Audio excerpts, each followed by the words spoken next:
खबर शामिल करते हैं चक नंबर 48 से हमारे नुमाइंदे सरफराज अहमद खान से।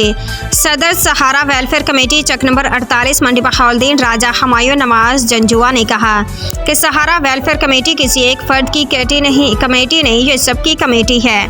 तमाम अहबाब हस्बे तौफीक अपना अपना हिस्सा डाले। हमने पिछले तमाम वादे मुकम्मल किए, जिसमें गरीबों के लिए फ्री टेंट सर्विस, गरीबों के लिए फ्री कफन दफन, शजरकारी मुहिम, गाँव की सफाई सुथराई, नमरा वाली पुल का काम, गरीब बच्चों के लिए यूनिफॉर्म और जामे मस्जिद चक नंबर 48 की तोसी वगैरह शामिल हैं। सदर सहारा वेलफेयर कमेटी चक नंबर 48 राजा हुमायूं नवाज जंजुआ का मजीद कहना था कि सब आप दोस्तों के तावन से मुकम्मल हुआ सहारा वेलफेयर कमेटी चक नंबर 48 अपने अगले मंशूर्स का बहुत जल्द ऐलान करेगी, जिसके कार खैर के लिए ओवरसीज़ पाकिस्तानी और मेंबर्स हजरात से ताउन अपील है।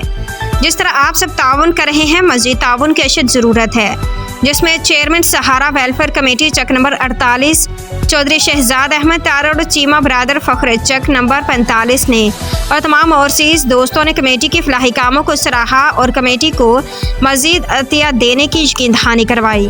तहसील reporter Sarfaraz Ahmed Khan, MAT 20 news मुल्कवाल।